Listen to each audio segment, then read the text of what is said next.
Okay, this is cs952, Introduction to Web Technologies and Design. Now we just changed the color of our navigation bar. And now we want to work with our footer. I'm going to change the content in my footer. Right now it says content for new footer tag goes here. So when we want to change content, as I mentioned earlier, probably the easiest place to change content is in Design View. Okay, so let's go to Design View.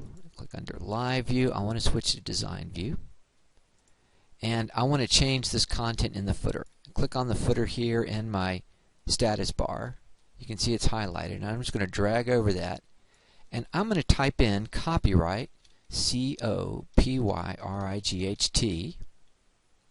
space. I have student name. I'm going to put down, I'll put down Jose Garcia, right? Student that we've been referencing. Now, after the word copyright, I want to put in the copyright symbol. So I've got my cursor right after the word copyright, and now under my top menu, I'm going to choose Insert, and then choose HTML. Let's see, I think this is going to scroll off of where my video is able to record. So I'm going to take a screen snapshot, and I'm going to choose character. If you don't see it, I'll show you. Have a look at this screen snapshot.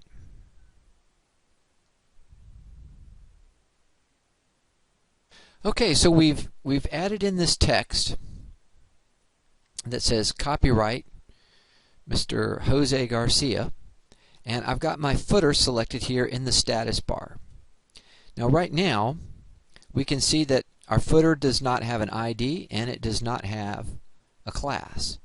So let's give it a class, and we're going to click on our class button here in our property selector. And now we get to see all of the different classes offered by Bootstrap. These are built into Bootstrap, and I'm going to scroll down until I find a class called Text Center.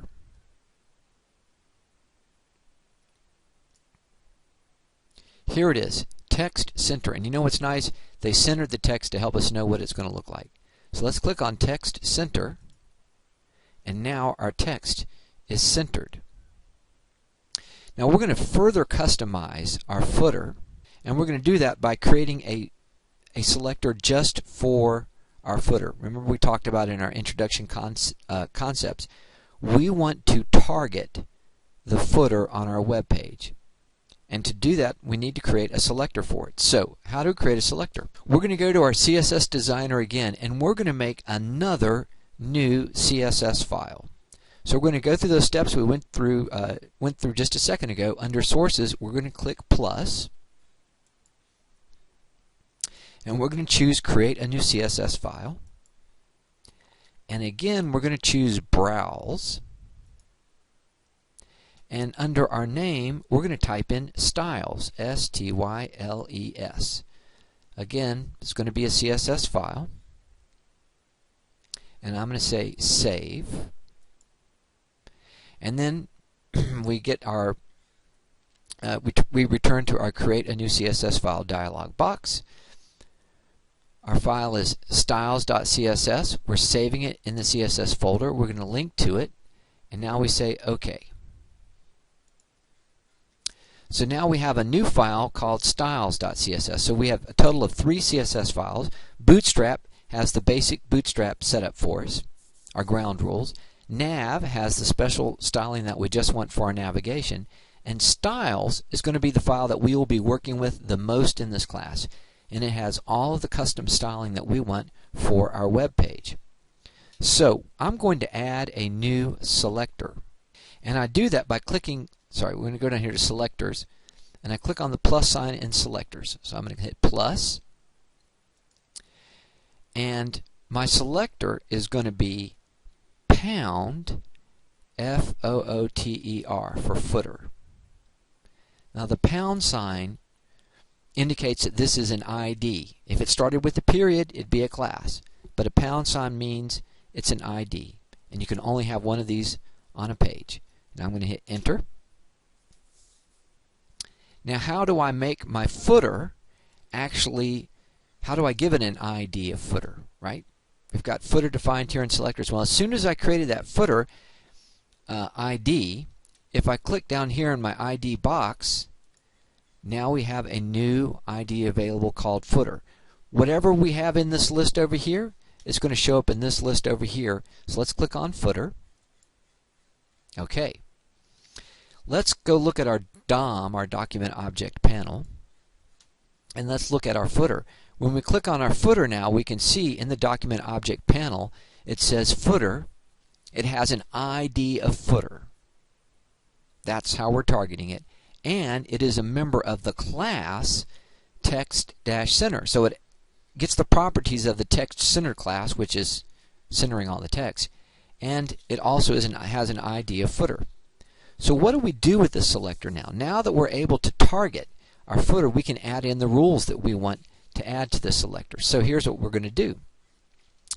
I want to see. I'm going to double click on the word DOM because I want to see a little bit more of my CSS designer panel. So I'm going to scroll this up, change that there. So let's review what we have here. I've got styles selected under my source. I have global selected under my @media query, which means this rule is going to work for everything. Mobile devices, desktop computers, tablet, whatever. And the selector I'm going to be using is footer. Once I've got a selector down here, I can apply all kinds of different properties to my selector.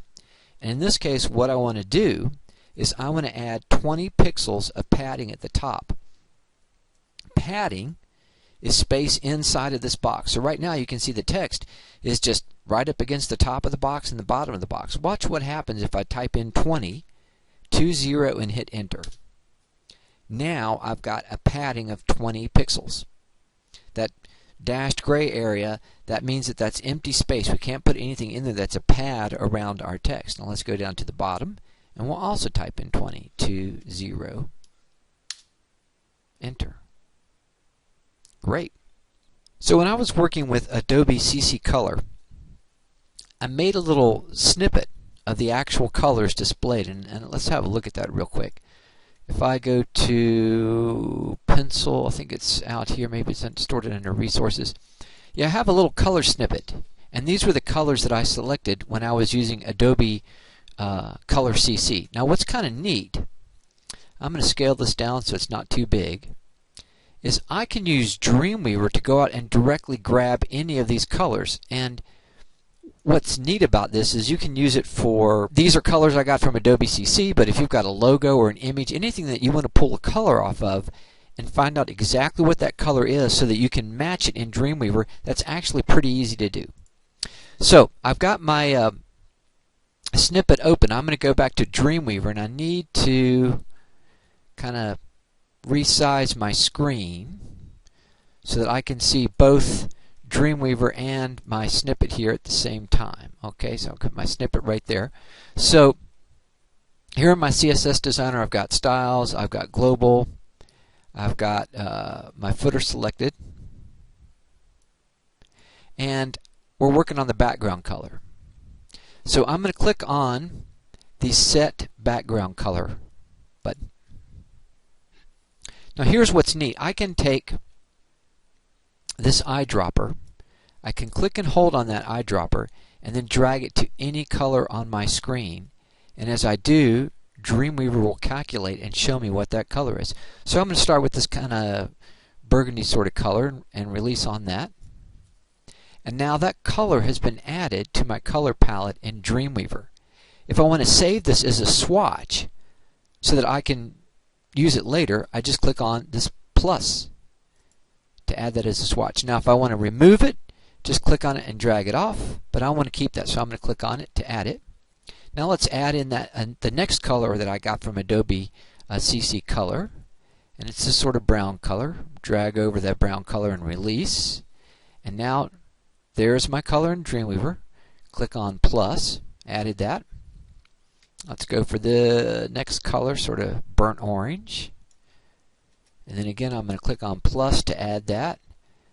Click on my eyedropper one more time for this sort of light, sort of purple color. Add that. And then click on my eyedropper one more time and go to the rich purple color. And click and add that.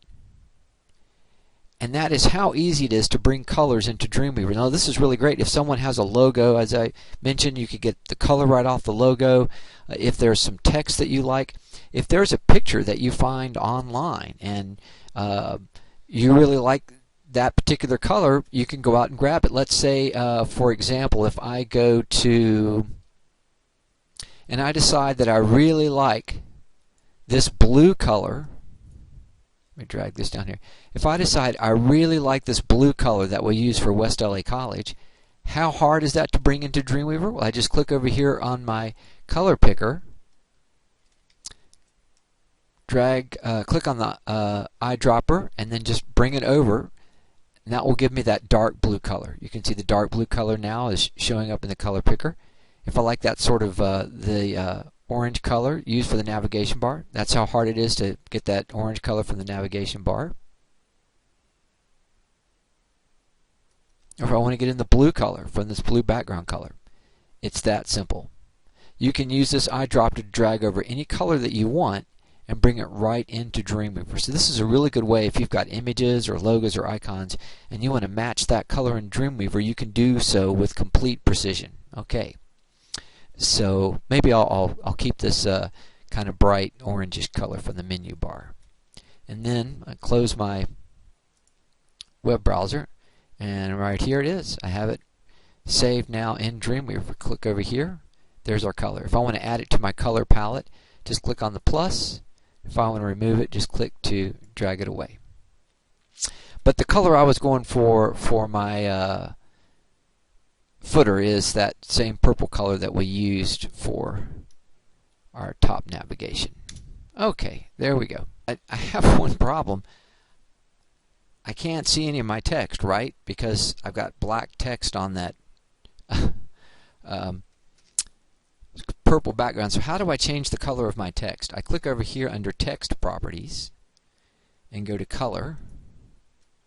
And I'm going to add in the color white. The color white is pound FFFFFF, as you know from the text file. Let's use that. There you go. So now I've got white text in my footer to match the white text that I'm going to have up there at the top.